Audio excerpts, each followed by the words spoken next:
This is Talk is Sheep, a podcast by the Wild Sheep Society of British Columbia. Come along as we take conversations that matter to you into the high alpine.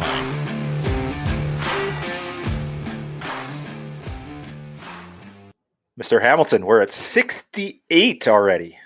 Like, holy crap, where did the time go? Yeah, and thank you to our listeners. We've been receiving feedback. We talked on a previous one, the one with Mike Bridger, about this horn aging stuff. I've got some emails on that, so we're working really hard on putting something together for that. So thank you to everyone for your feedback. But just keep talking to us. For anyone that doesn't follow us, get over to Instagram. We have a new Instagram page or whatever thingy you call it, Talk is Sheep. Look us up on Instagram, Talk is Sheep. I'm not a social media guy, as you all know, but Steve and Greg do a great job over there. But look us up on Talk is Sheep on Instagram. Like and follow. We do have that like and follow. Steve, what's our program there? Once we hit 1,000 likes on Talk is Sheep, we're giving away a prize. Is that right? It's 1,000 likes on Talk is Sheep, 10,000 on Wild Sheep, and 2,500 on One Campfire. We're getting close. Slow down a little bit. But you need to like all three pages. All three are Wild Sheep, and tag 2 friends or 3 friends. So simple. It's easy. It's super easy. Yeah, you can. We got the Sitka jacket is a prize. Got a Yeti cooler, and we got some Wild Sheep swag as surprises for the winners. So once we hit any of those metrics, anyone that's complied, we're going to draw a winner. You get to pick one of those 3 things. And then we hit the other metric, same thing, and then eventually all 3. So 3 great prizes to win, 3 chances. And we just need to hit the numbers. Once we're there, we're good to go, and we're getting there. So keep it up and get a chance to win some really cool prizes from our sponsors. Yeah. Speaking of winning prizes, that membership drive we got is kicking butt. It is. Yeah. So this is kind of unique. So, we've always give away some, packs and stuff like that, which is great. People love it, but people said, let's do something a little bit different this time. So people said, let's do a trip or a, hunting trip or something like that. So this is a really, really cool one. It's thanks to our sponsor, Wood Wheaton Super Center out of Prince George. They've underwritten this for us, and we're able to offer membership drive. It runs until August 13th. So sign up today and you can renew, extend, upgrade. There's no limit. So everyone's eligible to win, and you get an opportunity to, first prize is a 8-hour sturgeon fishing trip on the Fraser River with Streamline. So just a great opportunity. That's I think we got almost $2,000 in prizes. Frontiersmen gear stepped up with a custom ridgeline caper knife. This thing is stunning. It's absolutely not beautiful. Even on the market yet, is it? No, it might be now, but when we launched this at the time, the ridgeline is a brand new line that Tanner had come up with. This is a first for them. And then the third place prize is a WSSBC swag package with a Claymore headlamp. Again, thanks to Wood Wheaton for underwriting all this. So really cool opportunity to join the society. Memberships start as well. If you buy a 3-year for $150, it's $50 a year. You can get a 1-year auto renew for $55. Life member, come join us for life. You got lots of cool benefits. We got a life member raffle going on right now. I guess it's going to be done by the time this releases, but that one was a silver sage pronghorn hunt in Alberta and a Yeti mug. So $100 raffle ticket, you get basically $50 Yeti mug and a chance to win that pronghorn hunt in Alberta. So great opportunities for life members.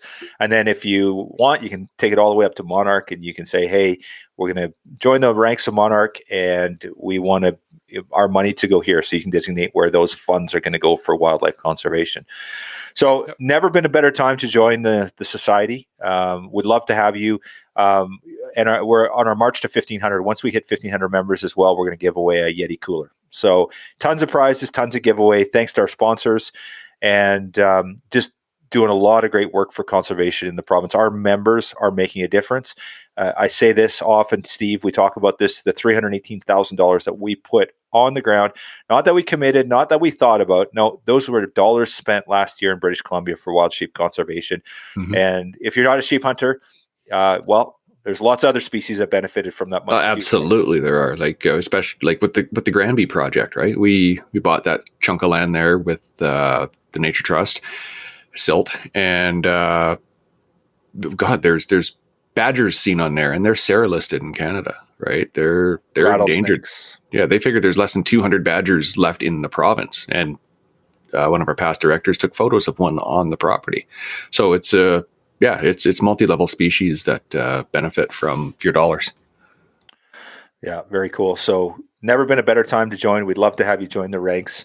And what does membership do? Does it pay the bills? Well, not really, but what it does, it gives us a voice for conservation in the province. When we show up in the minister's office and we say, hey, we have a concern here about wildlife, and we say we have 1,500 members, they pay attention. When we show up and we have 50 members or 100 members, we're not as impactful. So your voice... Especially like, it's not only about the numbers, it's about the dollars on the ground. When we say we put over $250,000 on the ground in your province, people listen. All levels of government listen. Yeah, absolutely. And one thing about it is we haven't had the shows or anything lately, but we truly have a wild sheep family. It's a very, very inclusive group. And, we'd love to have you join the ranks. So something to think about. If you're considering joining the society, there's never been a better time than right now. So this is episode 68. Very cool episode. Dr. Adam Ford, he's at a UBC Okanagan. He runs his own lab out of there, out of UBC Okanagan called the WIRE Lab, which is the Wildlife Restoration Ecology Lab. He's an associate professor of biology in UBC Okanagan under the Faculty of Science. Dr. Ford's students are renowned. They're doing a ton of great work in the province. He's mentoring them and getting them going in the right direction. So we've previously on the podcast, we've had Clayton Lamb on, who's worked closely with Adam. We've had Laura Balick, Siobhan. Oh, yeah. Exactly. So lots of Adam students on. So it was time to have Adam on, and he didn't disappoint. Interesting. Adam serves on MWAC, which is the Minister's Wildlife Advisory Council. And so he has a direct connection with the Minister of Flynn-Roe. He's involved with making recommendations to the Minister around wildlife. So very important position in the province in terms of steering where the Minister's going to take wildlife management in the province. So just a real great chat with Adam. Very down-to-earth guy. Adam, he's a PhD, and he's just so relatable. A hunter and just a really good human being. So really enjoyed this chat with Adam, and I think you're going to enjoy it too. So episode 69, Dr. Adam Ford. 68. No, 68. I get the all-knowing bad stare from Steven. Okay, so episode 68 with Dr. Adam Ford. Enjoy. If we told you tomorrow that elk, black bear, and bighorn sheep were next, would you speak up?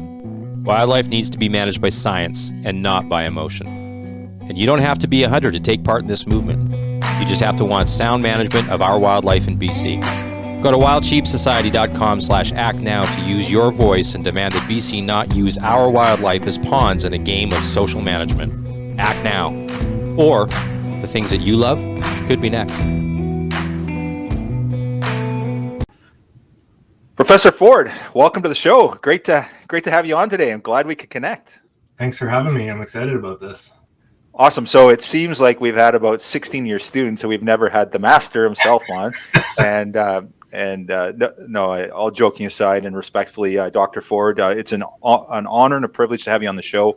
And you're just such an easy, relatable guy to talk to. Sometimes I forget who I'm dealing with, so really grateful for all the work that you're doing in British Columbia for wildlife. And we're hoping to dive into that today, just kind of who you are and where you came from. And then, kind of where you see the role that you play. And you play a very important role. And I think a lot of our listeners will be, maybe don't quite get to see that every day. So it's going to be fun to talk about your role in the province and how you're helping to form this new wildlife management program in BC as well. So with that, welcome. How's things in Kelowna? Well, Good. It's a little cool this week. The backyard rink is just melted and destroyed and then refrozen again. But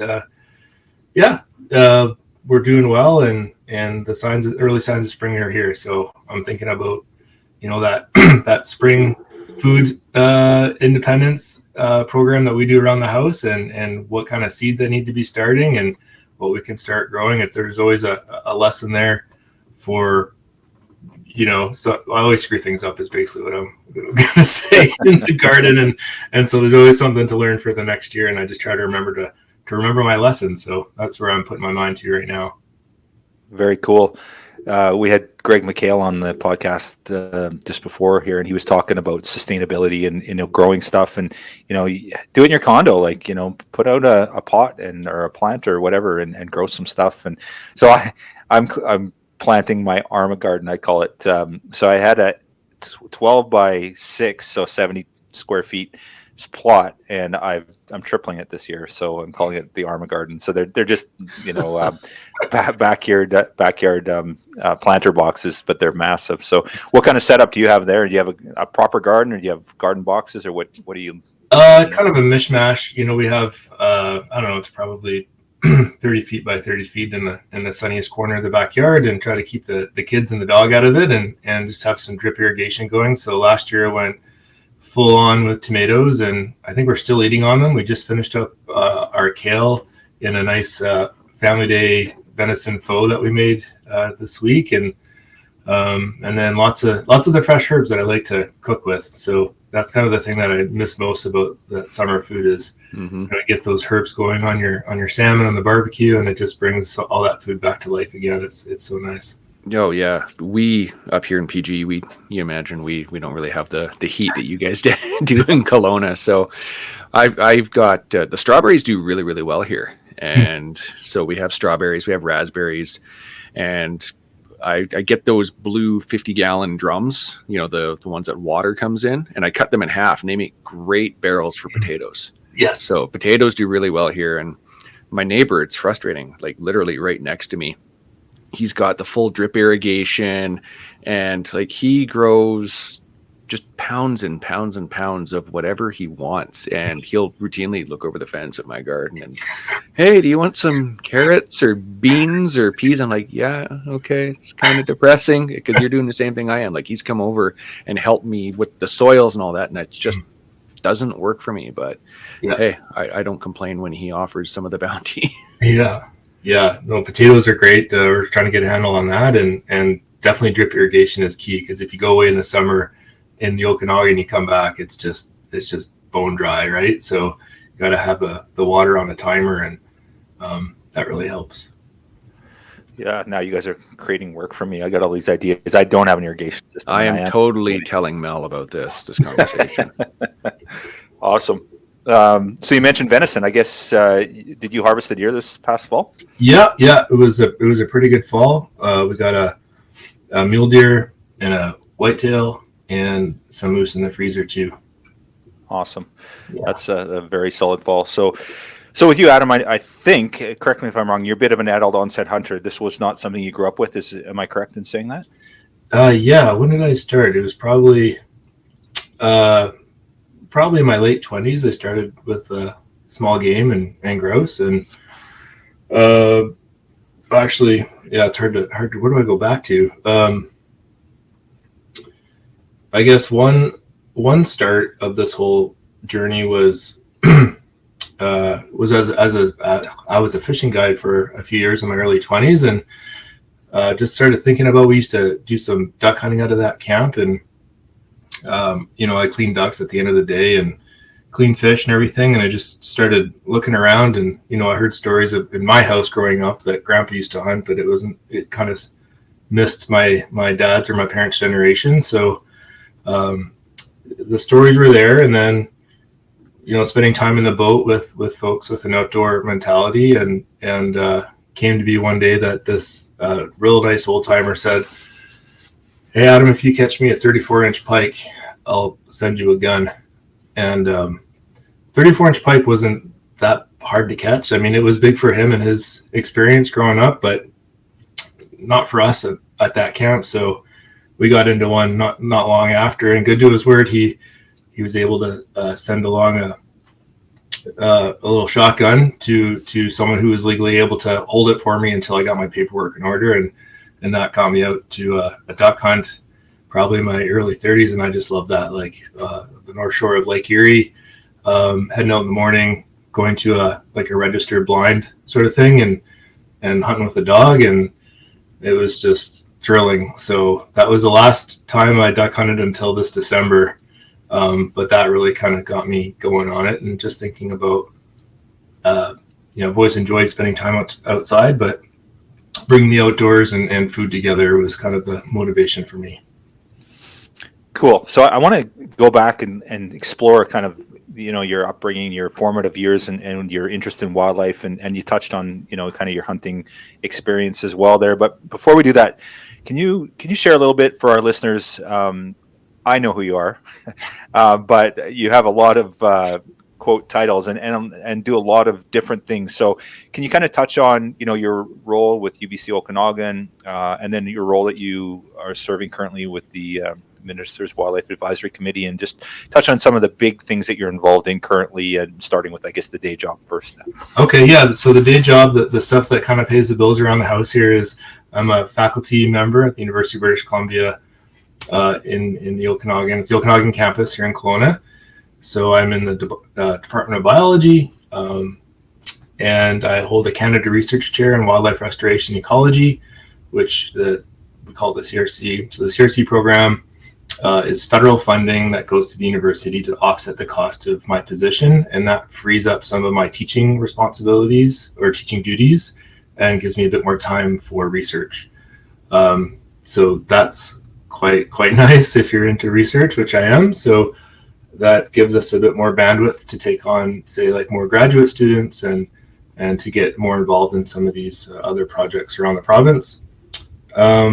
Adam, can I just ask you a question around that? So with your role as the Canadian Research Chair, and now I know we've had a number of your students, as we mentioned earlier, Siobhan's been on the show, Laura, and so with regards to your work, are you kind of the overseer, or are you the mastermind? What obviously the head of that, but what role do you play? Do you say, okay, we need work here, and you develop the program, or what does that look like? Or do you do research yourself? Yeah, all of those things. So it's not very clear cut in the job description, and people are successful in a lot of different ways, but generally what we do is, the sort of my role, I guess, is sort of the glue that sticks all these folks together. So I work generally with a lot of graduate students and people that have finished their graduate studies. So they finished their master's and their PhD, and now they're postdoctoral fellows. So they're sort of temporary employees for a couple years at a time, but they're at a high level in their career with respect to their education. So there's these different levels of people moving through their careers, and they spend some time in the lab with us to kind of build up some skills and then open up some doors for their next steps, be that more education or back into the workforce, say with government, consultants, the nonprofit sector, whatever it is. So my job is to sort of maintain some level of funding and to kind of hold a vision. Some of those projects can be pretty short, a couple years at a time. So before students show up and after they leave, my job is to help maintain relationships with the community, with funders, with stakeholders, to make sure the science is getting into the hands of people that need it, and to look for the next project. And then if I'm lucky, I get out in the field and get to join them on some of these cool field experiences. I'd say the biggest hindrance there is really not my job, but just getting time away from the house and from the family to get out into the field. But it's certainly exciting to go on a capture or go check out some dead critter and try to find out what killed it. So that's generally the work of the students on a day-to-day level. And then they've got expenses that need to be approved, so there's all sorts of glamorous financial accounting and administration on the back end, but the outward looking stuff and building relationships and partnerships is really an exciting part. It's about the people as much as it is the land here, and seeing how all those things fit together is pretty exciting. Well, and it sounds to me like there'd be a fair amount of mentorship there as well, right? Like, so how much would you say your job is that? Like, obviously, there's the administrative end, there's the managing everything, the outreach, the communications, but then obviously making sure these students are supported. So, how much of your job would you say is mentorship?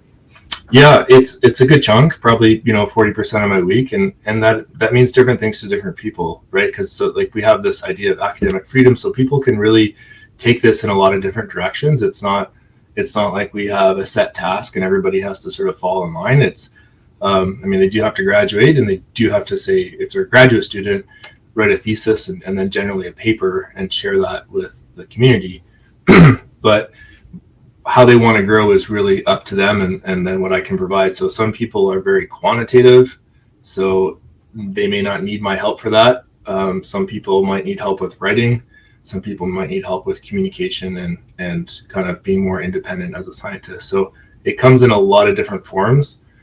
Seeing them work together is also pretty exciting. So trying to bring in people that can complement the other folks that are already in the group. Yeah, so there is a lot of mentorship, but there's no sort of one way that works for everybody. Cool. And then, do you spend any time in the classroom, or is it all research stuff through COL? Yeah, generally speaking, I teach one semester a year, which is glamorous, and that's what's happening right now. So I teach the January to April sort of semester, and that gives me a bit of time in the fall and summer to be away from campus if I need to be for whatever reason. Awesome. Good for you. Okay, I want to jump into the MWAC, MWAC. Yep. In a bit, but we're kind of on this, I guess, career progression stuff, and you've obviously been interested in wildlife your entire career and your younger years as well. So let's talk a little bit about where that came from. You mentioned Ontario before, so I'm guessing you grew up in Ontario. Is that correct? And most of my more formative years were in Alberta, so in Red Deer in Calgary. So generally a suburban kid, and there might be a forest or something at the end of the block that we used to spend time in. But I guess the bug that really bit me was in my teens. I ended up getting into fishing. I had an uncle that would take me out when I was, I don't know, 12 or 13 to, catch bluegills with worms or whatever back east when I was visiting my grandparents. And I just got really interested in that. And my parents thought, heck, this is better than, video games or whatever other kind of trouble Adam could get into. And so they really, I would say, nourished fishing for me.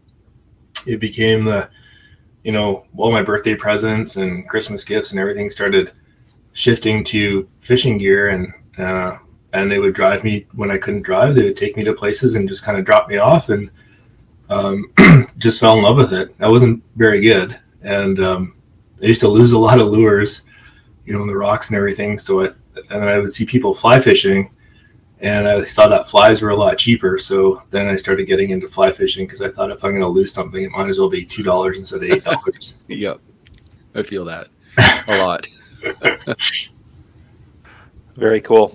So then, where did you do your schooling at? Was it obviously did an undergrad, and then where to? So enter like last year of high school. Really into fishing. So this is back in the day when we had phone books. I don't know if you guys remember that, but looked through the phone book to fish and wildlife in Calgary and called the office, and I said, how do I get a job in your office? And they said, we generally hire people from a couple of these community colleges. So I applied to them and ended up at Lethbridge Community College and did 2 years there. And it was incredible. There was a lot of folks that were coming back from universities to take part in that program. I didn't know any different, but for the first time in my life, I was learning about stuff I was really interested in. And it was soils, it was range ecology and identifying grasses, vertebrate zoology. We were putting together bones and doing telemetry, and it was just real hands-on and not very pretentious, and just getting outside. We had these field semesters or field weeks, so we'd be out for a couple of weeks at the beginning and end of each sort of school year, and out with our classmates learning how to do a tree core and lay out a transect, and all those things that I've learned in the university are really hard to to find time and space for in the way that we deliver education in the university. So it's really quite helpful to have that hands-on stuff, and then flip that into an undergrad degree at UBC in geography and resource management. And then started, around that time I was guiding or working at a horse barn or whatever, just kind of doing work around. And guiding was great. I did it for 3 summers.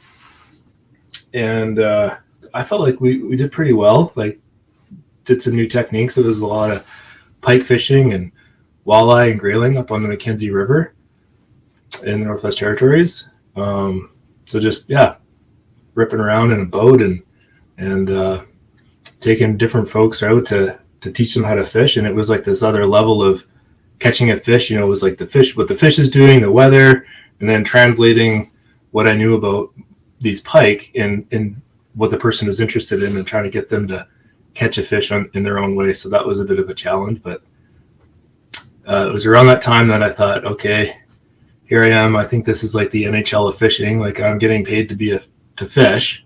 I can fish as much as I want. Is this what life is about? And one of these people in my boat said, Adam, being a fishing guide is great. I was in my early 20s. Being a fishing guide is great, but you want to be the guy that hires the fishing guide, not the one that is the fishing guide. And I thought, that's a good idea. So then I went back to school, but I can tell you this, I've never hired a fishing guide since.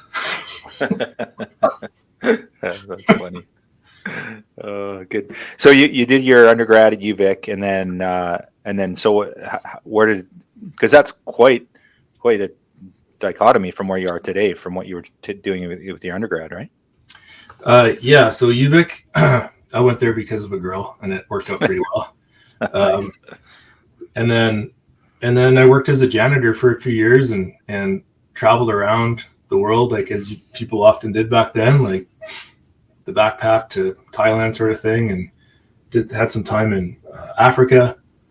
And I was working with my best friend at a children's camp and cleaning toilets and whatnot, and reading a lot of books. And then I started applying for graduate school, and that's when I got quite used to getting rejected for things. Around that time, I don't know how many people I applied to, 20 or so, and heard back from a couple, and most of the things I heard back from were no. And eventually one person said yes, and that opened the next door for me. So I was pretty thrilled when I got that response. And what was that in then?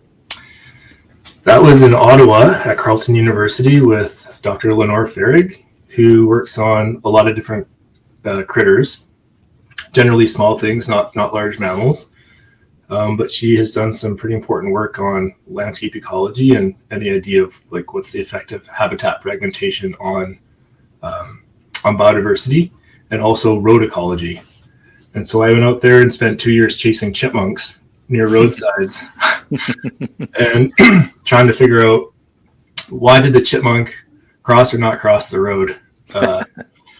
And there's some pretty silly methods about that. What was the consensus on that? Why did they cross the road? They didn't. It took all summer. We tracked like 7 kilometers worth of different chipmunks in the forest, like poison ivy swamps in the Ottawa area. We use these little tracking spools where we put a spool of thread inside a balloon and then glue that balloon to the back of the chipmunk, and then let it go in the forest, and it would run around. We'd come back the next day and map out the string that it left behind in the forest, because they're too small for GPS colors, right?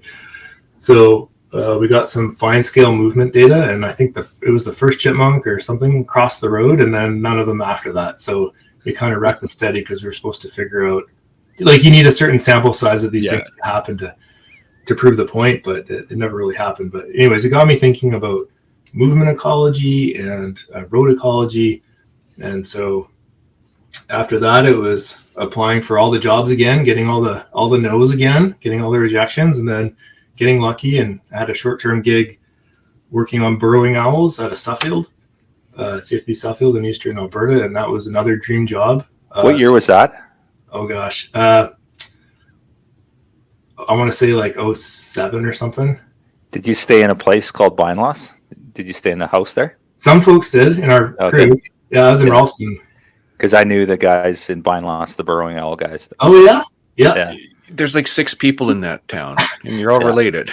Well, there was 12 when the burrowing owl guys weren't there. Right.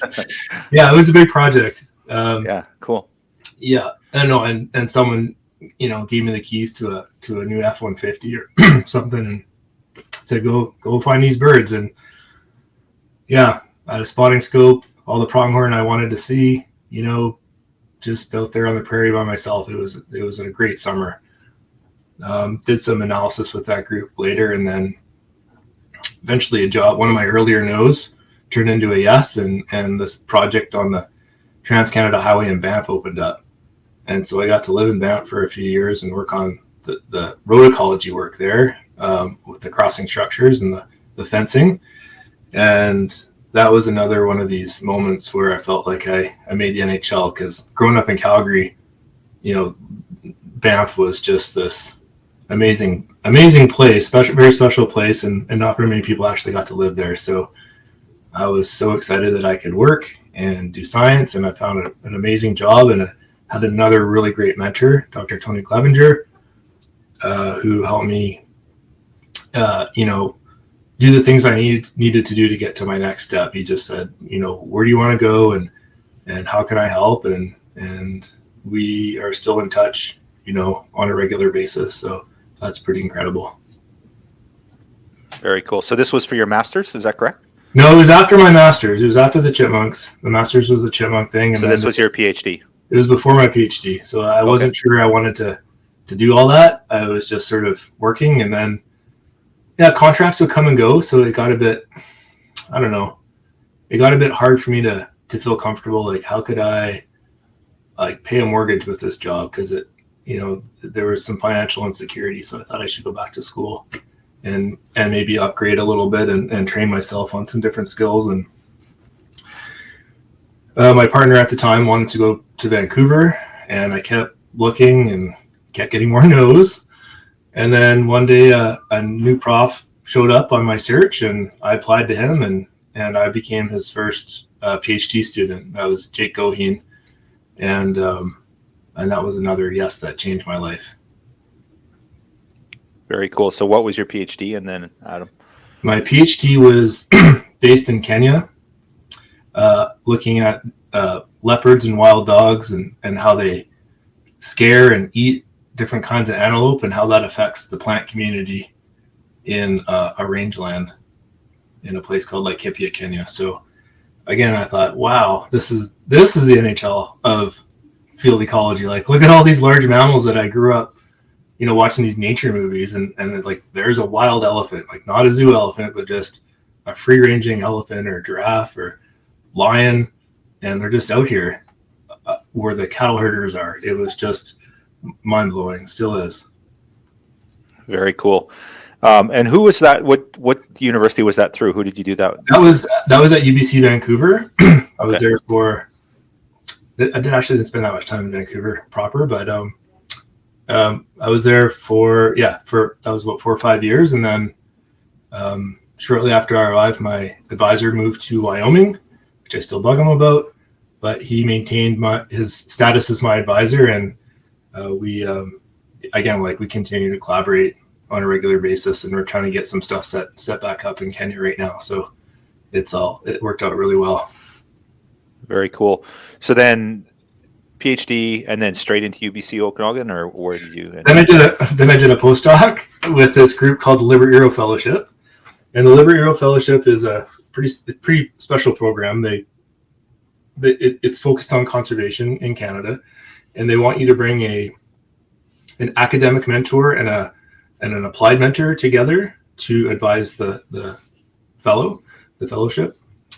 So I worked with John Frixell out of Guelph as my academic mentor, and then had a team of folks from the Yellowstone Yukon Initiative, Parks Canada, and kind of in a uncle kind of way, Mark Hebelwhite too from University of Montana. So it was an incredible team, and about halfway through, got on to this job here at UBC Okanagan. Right on. So there's a whole bunch of stuff that you talked about there that I'd like to dive into a little bit, and kind of the state of, and this is a big one, but kind of like we can drill down to a couple little areas that you mentioned earlier. But the issue around biodiversity in British Columbia, the challenges that with roads now and industry and growth, and there's all these issues. And then another one that you jumped into was doing wildlife movements studies in Banff. So, a hot topic right now, as we know, is this bighorn sheep and radium issue. Yeah. And we had Dr. Lamb on the show. I believe Dr. Lamb was one of your students, was he not? He's a postdoc in our lab right now. Okay. He's the Library Fellow himself. Okay, cool. So, maybe let's touch a little bit on that. And I've heard some conjecture about, is the overpass, the wildlife overpass, the solution in radium, that there's areas where they work well. Dr. Lamb, I think he suggested to us that he felt it would work very well with fencing and an overpass. Maybe let's just touch a little bit about what you've seen in Banff, and is radium similar, and is that something that we could do in BC? And do we need more of this in BC? Do we need 25 of these across the province, or are we good? Yeah, so they work well. They've worked really well in Banff. There's a couple outside of Banff on the Canmore side of the highway, and one of those has a lot of sheep that use it. There's a couple of factors that seem to affect use of these structures by different species of wildlife. Some species seem to prefer overpasses, and some seem to prefer underpasses. And underpass designs vary widely as well. So the most effective design in Banff is basically an open span bridge, so just like a large bridge deck. But they have box culverts like you often see, around ranching operations. They have these half dome large culverts, 4 meters by 7 meter big culverts, and then even smaller 2 meter, like just a tube culvert. And they all get used by something, but they're not as effective as each other. So like black bears and cougars seem to like some of those more constrained ones, and then grizzly bears and wolves seem to like the more open ones. And then some of these structures, it seems like it wouldn't matter what design it is, it's just in a spot where animals need to cross the highway. Maybe because there's a carcass pit or something nearby, or a river valley or whatever. They just seem to want to cross. So the statistics of trying to figure out what's driving the use of these sites is a bit of a head scratcher, but generally speaking, it's a combination of design and location. And the fencing is what reduces the roadkill. So that's what I think a lot of people get confused about in this conversation of road mitigation. Is it's kind of easy to keep animals from getting on the road, especially ungulates. Those fences are generally like 80 to 90% effective at reducing roadkill. So that's a pretty good number. Every now and then, the fence fails, a log falls on it, or animals seem to squirm out of a gap in the bottom. So there's a few things that people can do to make them more effective. But generally speaking, the fence is what keeps animals from getting onto the road. So at minimum, if it's a roadkill problem, you can fence it, and that's about $75 a meter. So I'm sure the price varies over time. I don't know what it would be now, but it was in Banff, it was about that. So then the overpasses or the crossing structures maintain population connectivity. So they help animals migrate and get the food and mates and escape predators as they need to. And it's a little bit harder to measure success there. If you see an animal using a structure, you know that they're using it, but is it enough to maintain population or gene flow? Is it enough to bolster the population size and keep it more stable? Those are still some questions that we're trying to figure out in the scientific community. And then it's like, how many of these do we need? Do we need them every 5 kilometers, every 2 kilometers? And then with overpasses, they're a bit more expensive, and they vary quite a bit in design. So the early ones in Banff were 50 meters wide, and they put a lot of overfill or topfill. So they're trying to grow a little forest up there. And so they had to make them really, really strong to hold all that soil. And they've like almost full-size trees are growing out of the top of some of those things. There's one of the earlier overpasses in North America was built just outside of Kelowna here, going up to the Pennask. And it's like, I haven't been up there. You're not supposed to go up there. But I think it's like a almost like a bike or like a pedestrian bridge or something. So it's quite narrow. There isn't a lot of screening on the side. So when animals are up there and there's cars going by, like it's a bit exposed. But when you're on one of those overpasses in Banff, it feels like you're just in the forest. Like it doesn't feel like there's 4 lanes of traffic underneath your feet. Right on. So that was with your Banff stuff. You were studying that specifically. And were you studying whether or not they'd be effective, or is it something you were studying that were you trying to determine if they should be put in, or the results of having them put in? Yeah, great question. It was a long-term monitoring project. So okay, I don't know where we're at now, 15 years or so of data that we have in our hands, but to some extent, Parks Canada said, we know they're working, so we're going to just change our monitoring procedures a bit. But we learned that it's important to monitor some of these things for a long time. So the response for some of these species was pretty weak in the beginning, and it's like the first 3 to 5 years. But over time, especially for longer lived species like grizzly bears, the use has increased at a rate that they think is far faster than the population would grow. So they think it must be that they're learning to use them, and probably mothers are teaching it to cubs, and it's just growing within the population. Right on. So then I guess iridium, it's pretty clear that there's a benefit to having that overpass there. It seems like it's a logical place for it. And then the other one is, why aren't there 5 or 6 through the Rockies on the Trans-Canada is another one, right? You're going through and there's sheep literally standing on the side of the road, which is great to see, but you're like, and then of course the mortality rate's pretty high there. Yeah, I think too, when you put a lot of pressure on the land, that's one of the ways to kind of relieve or mitigate broader impacts. So I'm thinking of outside of Kelowna here, there's rapid expansion into winter range, ungulate winter range right now for agriculture, and some of these animals are going to lose, like there isn't a lot of low elevation grassland left in the Okanagan, and so getting access or improving access to what's left is probably something that people should be contemplating when they're approving large-scale land transformations from native grasslands to ag operations, in my opinion. Mm-hmm. Okay, let's segue a little bit. A lot of the work that you've done is around movement ecology, wildlife, road ecology, biodiversity. Let's talk a little bit about that, and we've seen that with your students. We see the work that Siobhan's doing, talking about movement of cougars and predation. I think you're involved with the Mulder study, and Chloe, and obviously Laura's doing work on goats. And so let's talk a little bit about, I guess, road ecology in BC and movement ecology. And one of the things that we're hearing all the time is there's just way too much development, way too many roads in the province, and that we have to reclaim some of those, do something different there. What's your kind of thoughts on that at a high level?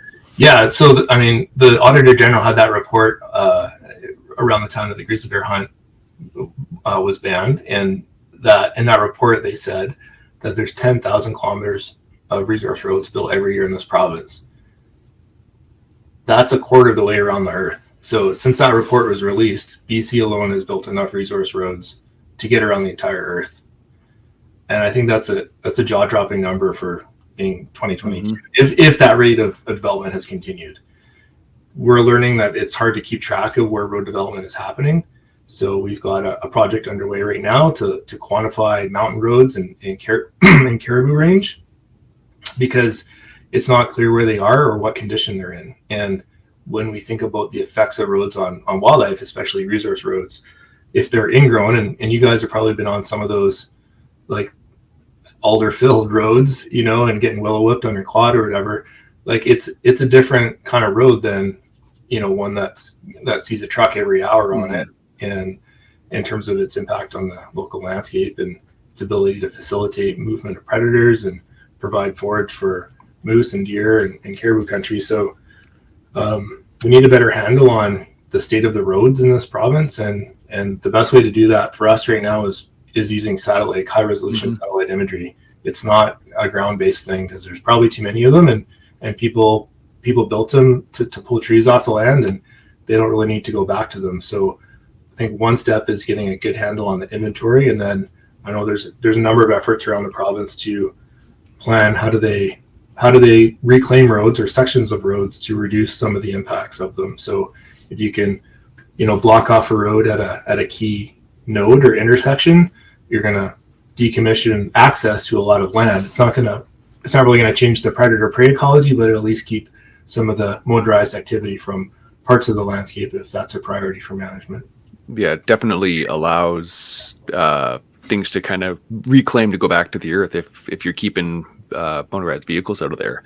Like I can speak firsthand. Every time after the winter melt and the spring starts kicking off up here in PG, when we go out for our bears, we're like, oh, that road wasn't here last year. Oh, yeah. That road wasn't here in the fall. And there's just countless of them every single years, and they're just exploding. So it's the best ways with anything for management is to get a good baseline inventory. So yeah, it's crazy.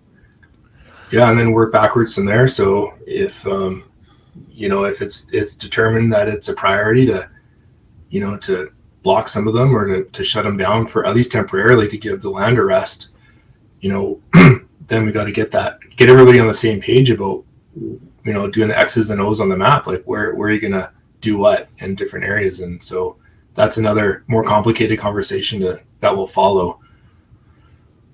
So just out of curiosity, Adam, from what you've seen in your studies, do you have any comparative data for British Columbia compared to other jurisdictions when it comes to road densities, or how do we sit in comparison to other provinces and I guess other states where there's the biodiversity that we have in BC? That's a good question, Kyle. I couldn't give you a number on that one, but I have seen the papers are coming out, and part of the question or part of the challenge there is everybody's got a different kind of map of what the roads are. And if you don't know how many resource roads are in BC, we don't expect, other jurisdictions to do so for us as well. So, I think there's a lot of work to be done on getting the count figured out right in the first place. There's no standardized. I mean, all the big roads, the big paved roads, yeah, that's all done. But it's all those resource roads I think we don't really have a good handle on right now. It's interesting, you're talking about this, and this is a segue outside the province, but you talked about your work in Kenya. And we had a lady on the podcast, Sue Tidwell, who'd done a bunch of traveling in Kenya, just, not from the scientific community. She was just over there kind of on her own abolition and on a safari. And so I did a bunch of reading about Africa, and they're talking about this exploding middle income group, I guess, and that it's there's going to be massive growth in Africa. It's going to be one of the emerging economies and they're talking about 6-lane highways going through the middle of Kenya, and it's going to have a huge impact on wildlife there, and it's the biggest threat by far to wildlife from what I'm reading. Is that what you're seeing as well? Yeah, there was some pretty rapid change during the time that I was there frequently, and I've been back for a few years, so I don't know where it's at now, but some major energy and pipeline corridors going through some pretty wild country. And that coupled with, there's foreign investment that's driving some of this or making it easier to acquire. So when I was there was a lot of Chinese presence. So it's flipped from being kind of driven by the UK or by British companies in the colonial times in Kenya to it seemed like there was a lot more Chinese heavy equipment and just the companies that were building these big roads and upgrading railways and whatnot. So that's just sort of the story of the earth, I guess. It's happening there, it's happened here, and hopefully folks like us can support these efforts at home and abroad to give people the right tools to make good decisions. Yeah, very cool. So, where you sit in a position of academia and you're doing all these studies and you've done a lot of work around ecology and about biodiversity in the province and your role on the Minister's Wildlife Advisory Council as well, which we'll get to in a minute. What are you kind of seeing like is the low-hanging fruit? What's the stuff that we really need to jump on? Like, if you waved your wand and said, let's fix this right now for wildlife, what would that be? What would be your kind of what would be your silver bullet that's going to fix everything? Or what's the highest priority, I guess? No pressure. Just listen to me. I'll tell you. Yeah. Gosh.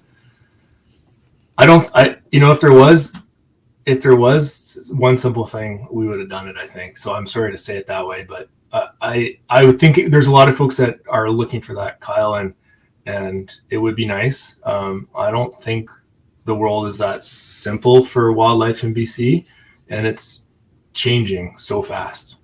Like what worked 6 months ago or what worked 2 years ago may not work in 2 years from now. So within that, I think, yeah, getting a handle on resource extraction and finding, I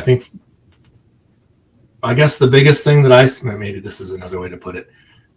The biggest gap or problem I see is that with few exceptions, there's nobody in the regulatory side of impacts, so government, the regulators, that speak for a particular parcel of land. So there's no one that says, okay, on this like 1 hectare right here, I'm in charge of it, and I don't want to see, or I want to see these certain kinds of impacts or these certain activities at a certain time of year. That's not how it's done. Agencies regulate activities. So there will be a person or a group that regulates the range, and a different group that regulates the forestry activity, and a different group that regulates habitat, and a different group that regulates the populations of wildlife. And if they're hunted versus not hunted, they're different groups yet again. And then there are different groups that manages watersheds and water flow. So there's no one there in those groups to speak for that piece of land. They're just talking to the operators. And I think that's where you get cumulative effects building up and things falling through the cracks, and no one saying, okay, what do we want? What's our vision for the big picture here? Well, I guess part of it too there, Adam, is that, so Adam's got kids, I got dogs. So you can pick one. You get the dogs for now. I've got the quietest house. What the hell is going on? That's just weird. So with regards to, that aspect and the cumulative effects, there's never been so much pressure on wildlife or on the landscape as there is now, right? Like we didn't have, and even just the non-consumptive user, you got people out there backpacking and hiking and so even there alone, and actually I think that we're kind of special in BC still. What do we have? The land mass and 4 or 5 million people in the province. Well, it's bigger than that, obviously. But whereas we look at the state of California with hundreds of millions of people, right, in a similar size. So, but we're just going to see more and more pressure on the landscape, and so I think it's coming to a head now too because of all this pressure that's being put on it from everything: industry, consumptive, non-consumptive users, everybody, right? Yeah. I mean, I had a moment a year or two ago where I was standing north on the highway north of Revelstoke. There was this huge dam in front of me. There was a sign that says no snowmobiling over here and over here because to protect caribou range. There was a massive, there's logs coming out on the back of trucks continuing to come out. Obviously on a highway. There was a wolf cull or wolf removal program happening, as well as liberalized moose harvest in that area, and all sorts of places where you couldn't cut trees. So there was just all of these levers and activities going this way and that way in the same valley. And I just thought, wow, this is a lot of pressure here. And in that case, I think it was largely driven by caribou. Other places don't receive so much attention if they don't have that value to it. Of protecting caribou populations, but it just really was kind of jaw-dropping how much pressure there was in this one spot, and you just can find that all across this province if you look for it. That's a scary part. It takes the extirpation or extinction of a species to actually people to pay attention. Now, and then even that is becoming controversial. There's all this stuff going on around the wolf call and caribou, but nobody really cared until the caribou were in jeopardy. And now we're going, holy shit, there's a problem here. We need to do something. But it took losing a species or almost losing a species before we actually sat up and paid attention. And the question that we always ask, it scares me, and I know you do too, is what's next? What's the next one, right? Oh yeah, especially for these big ones. I mean, I know some people picked up on this, but the United States lost a large mammal, the continuous or conterminous lower 48, lost a large mammal species in the last 5 years. Like caribou used to be in Idaho, and now the southern range of the caribou in Canada has moved 175 kilometers north. And it's going to be up to the Trans-Canada Highway probably in the next few years, like if things go the way that they are. So that rate of change is very fast. And for something as iconic as the caribou, what else are we missing? What are the other creatures and lichens and flowers and different species that are not on people's radar that we're losing at that rate or faster? And that's also scary and kind of a failure of a combination of things, including the laws that we have set up to protect biodiversity and, maybe our underlying ethic as a society about where these things land in our list of priorities. Okay. So Adam, we talked about, pressure on the landscape and the big idea, everything, the Hail Mary that's going to save wildlife. So, it's interesting that there's all this pressure. There's going to be increased pressure on wildlife. We look again like California was such a big population base and all this pressure. So we're just going to see more and more of that in BC here. So you talk about pressure on managing the resource and what can we do. So, and here's one I'm going to pitch at you. Actually, if we look now, we've got this change in government happening. It's evolving as we speak, literally right at this very moment, where they're creating this new ministry of natural resources, basically. So it's going to be more centric on, I guess, the resource per se. Is that the solution, or what did you have in mind with your big picture about, managing? Because we're not managing holistically, we're managing piecemeal, right? That's the issue that you point to. So, is this natural resource, I guess, ministry going to be the save all for wildlife, or is it just another piecemeal? Yeah, I wish I had that crystal ball to understand how it's going to work with this new ministry. And as you say, like, we're going to get more details about that probably pretty soon here. But I think we need to shift the responsibility of these groups that regulate and manage individual resource use to managing holistically. So managing a place.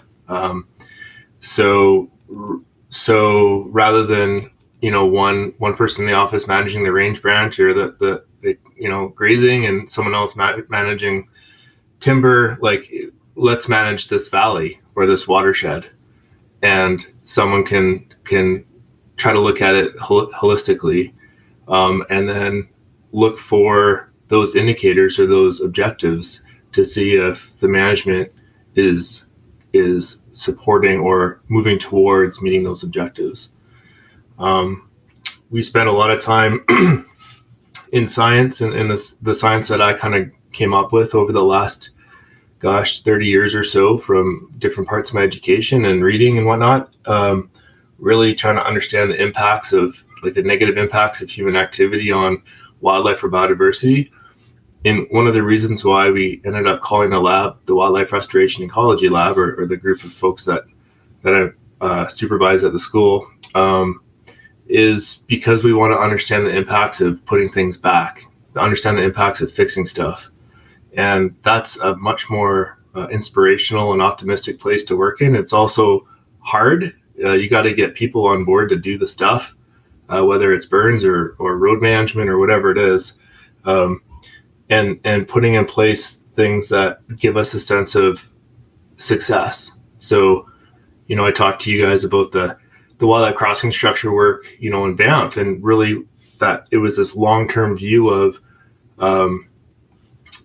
measuring success. Like, are these investments in this costly transportation infrastructure paying dividends for biodiversity. And I think we need to think about that for things like prescribed fires and whatever else we're going to do, is to invest as deeply into measuring success, and know that when we're putting money into prescribed fire, that we're actually putting more sheep for you folks and your listeners, like putting more sheep on the mountain. We need to know what that looks like. And it starts with science and cooperation with all the people that are involved. Yeah, well said. And BC is always, let's put the beautiful back in BC. Let's, they talk about the Serengeti of the North in northern British Columbia. And then, I've been out there and on the landscape and you look around and there's all this terrain and there's no animals, you're like, what's going on here? And we know there's dwindling population species in certain areas, as we know, caribou, for example, moose, list goes on and on and on. So I guess that's the one thing that always interests me is, there are some pretty successful management models in the US, right? There's some jurisdictions that are doing a pretty darn good job.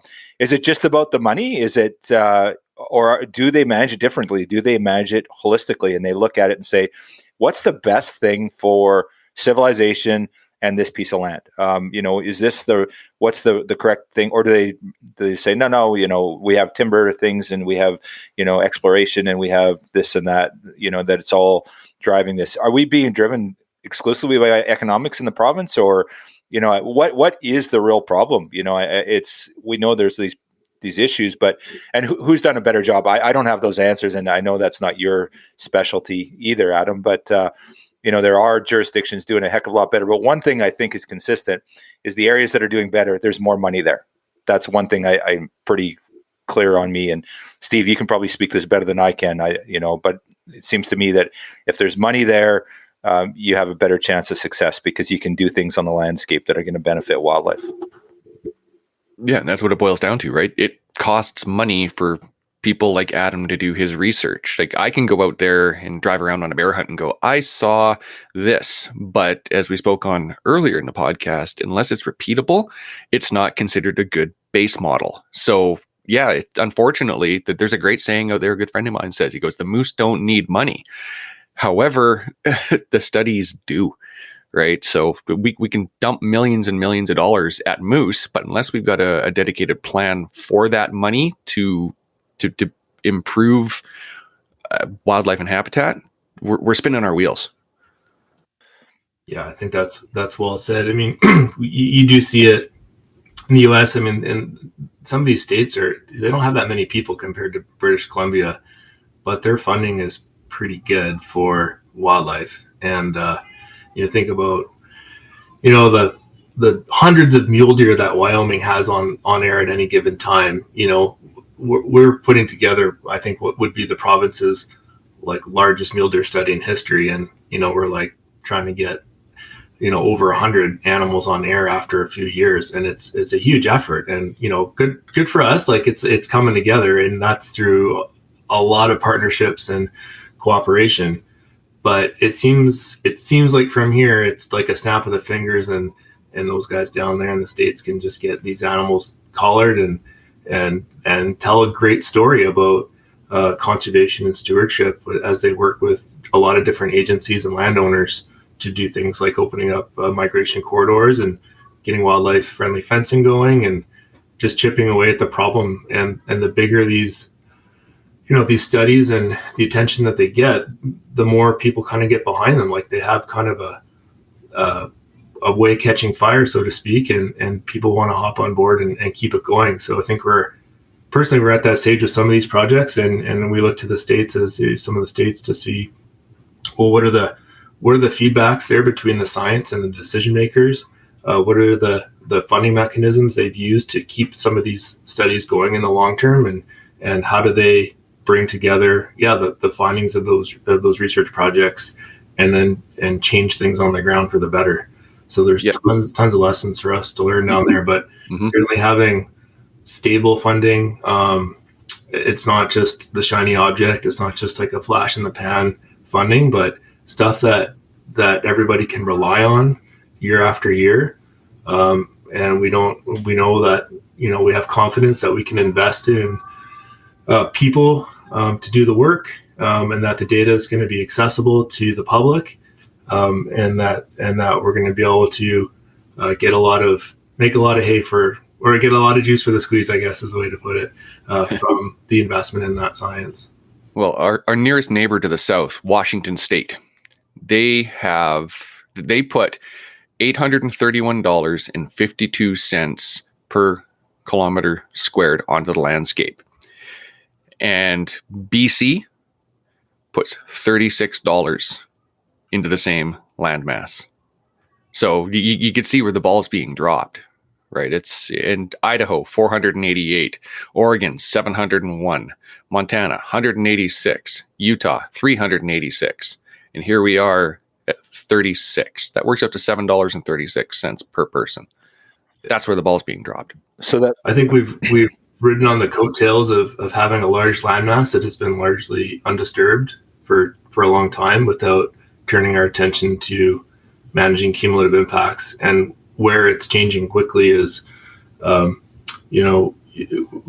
the reinvigoration of Indigenous-led conservation and First Nations taking a different stand with government on how to manage land in their territories. So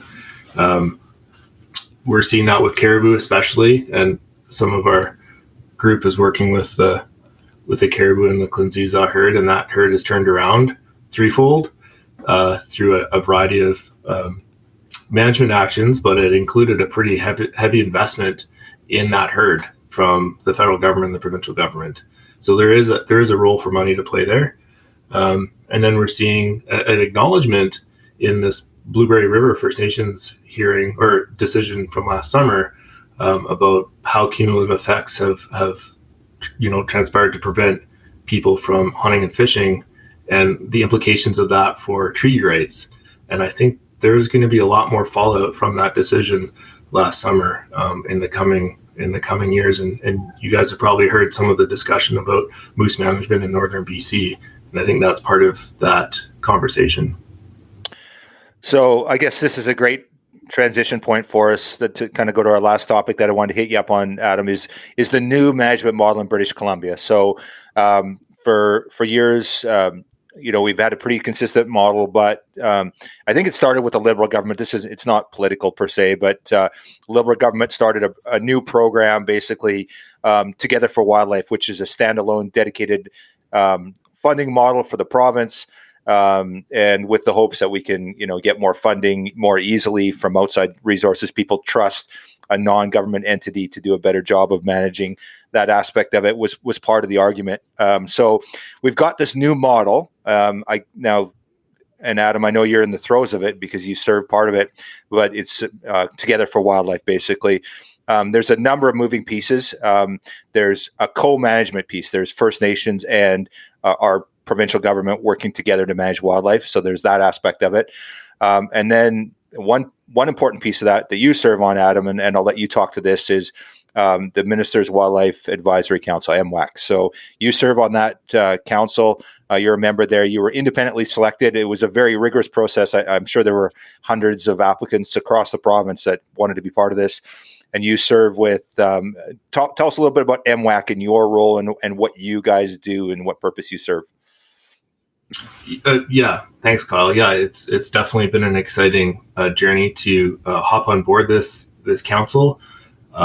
There's some really inspirational leadership from across the province that we come together about once a month or so, and a big part of it, the work so far, has been trying to understand how government works. The people, most of the people that are on the council are not government workers or from the government formally. There's a couple that are retired government folks, but mostly people aren't. So it's trying to understand, if we make a suggestion or a recommendation to the minister, how does that fit into all the other ministries and all the other advisory bodies that minister is listening to? So that's been a big part of it. And it's kind of surprising that, we keep learning new things about, well, there's a whole other group that's doing that too. And no wonder it's so hard for government to kind of put priorities out there, because there are a lot of these groups like the Advisory Council but for different parts of the ministry. And outside of, there's another environment ministry too, if you remember, like Ministry of Environment and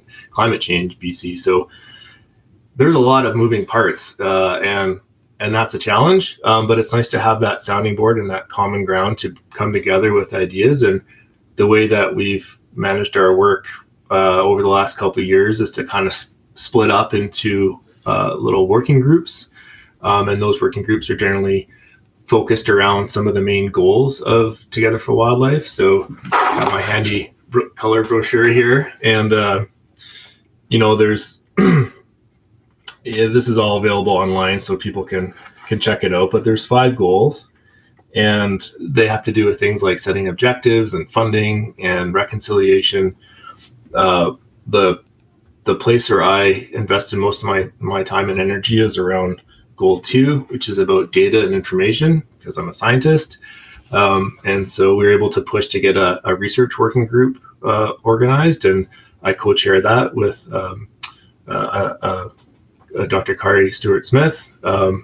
And, there's, 5 or 6 of us on that group, and we're able to make recommendations to the minister about funding things like investment in the providing data to the public that the government's already collected. So you would be surprised, but maybe not too surprised, that there's been a lot of research done in this province. It's not always easy to get that data to do something with it. So it's kind of like a file drawer problem where, staff have collected some telemetry data from some collars, and it doesn't go anywhere. So the science community or the research community can't really use it. And then we're looking at how we can enhance the role of science in decision-making for the province with that working group.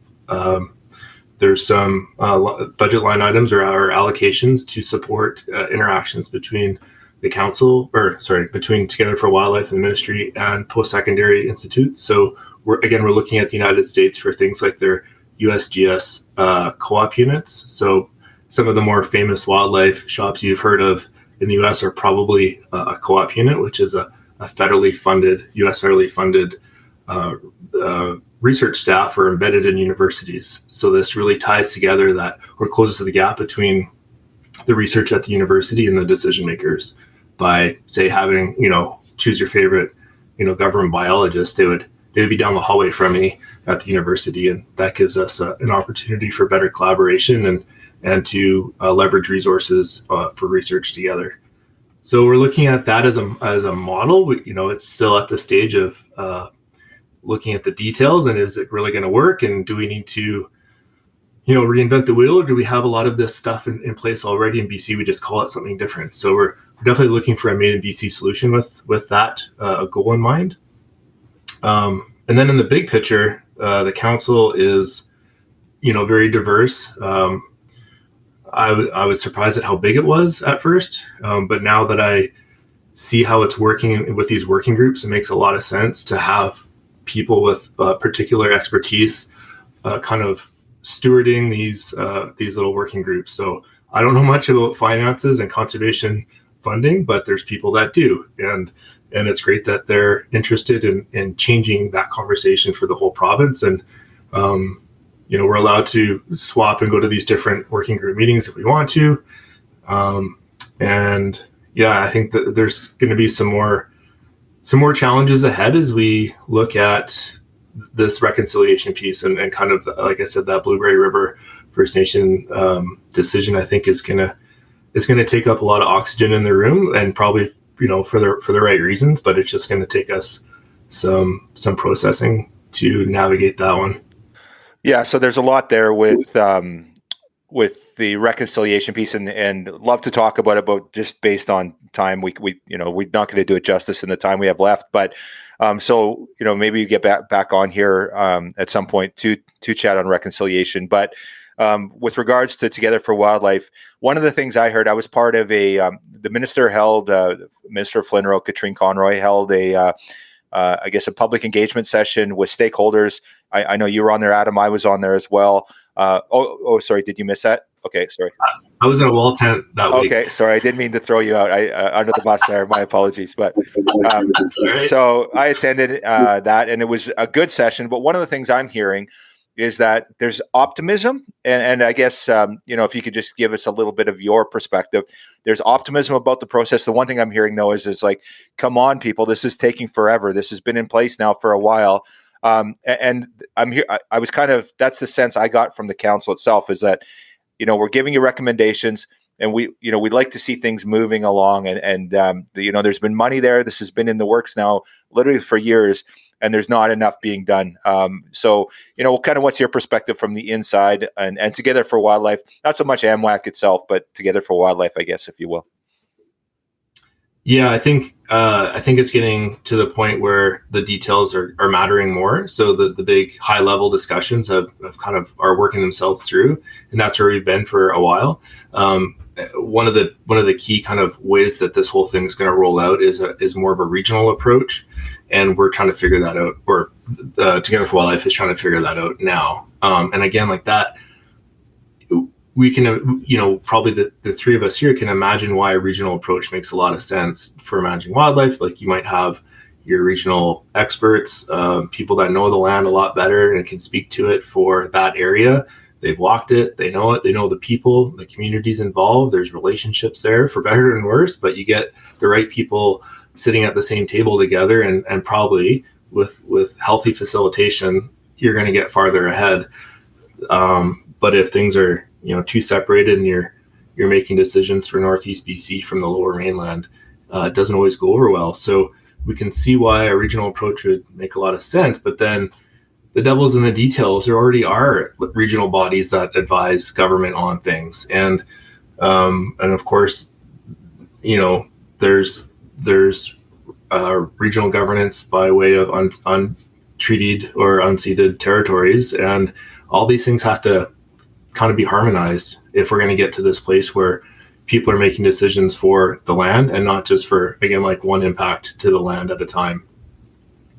So I think that's going to be, the optimism is justified, but I think, and the reason why I'm in this is like we've all seen in the past, and I don't want to point out any single government or process, but we've all seen studies, commission reports, and they go on the shelf, and not a lot changes.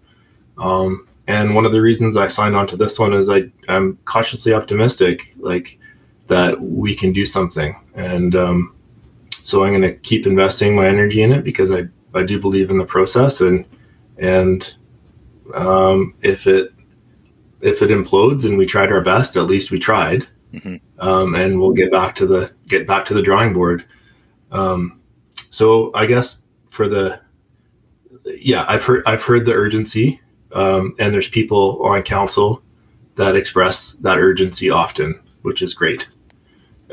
I think it's an experiment in a certain sense. We haven't had a council like this in the past. So what's our role? And we're still kind of having those questions all the time where people are trying to put forward ideas, and we're trying to figure out how far they go and what's the right process here. And of course, we have our time on council, but we're also all doing stuff outside of the council with respect to wildlife and conservation. So people wear a lot of different hats, and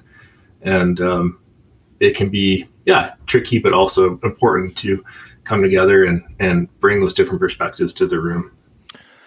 Yeah, for sure. So we could talk for another hour on this, and there's so many topics I'd love to jump into, Adam. And I think, we have you back, and there's a reconciliation piece. And I think we could talk another hour about MWAC as well. But be respectful of your time here, and we'll wrap it up. But I want to thank you for coming on the show, and for I guess just for your honest and candid comments on everything, and I like the fact that you're pragmatic about it. You're optimistic, but you're pragmatic, and just doing great work. And I love seeing these new faces of wildlife, this energy and this excitement and this passion, and you having a voice at the table. It's great that academia is at the table, influencing this, and not just from a study perspective either, right? You're not just out there doing a cougar study or mule deer study. You're actually influencing policy and influencing the minister. You're on that advisory council and having a say for government. And I think that's really important. So appreciate all you do there. Right on. Thanks. Yeah, it's good chatting with you guys. And yeah, I'm just love to see science get promoted on your show. You guys are doing a great job of that. And thanks for giving a voice to the students in our lab and letting them share their way more interesting stories about catching animals than, what I do with processing receipts and managing invoices and whatnot. But it is so exciting to close that loop between, the boots on the ground science that they're doing and, how the minister might think about solving bigger problems in this province, and being a part of that translation is a pretty important part of what I do. Absolutely. Well, thank you, sir. Appreciate it. And we're definitely having you back on the show. We got lots more to talk about. So yeah, we scratched the surface here. This was our teaser. So thank you.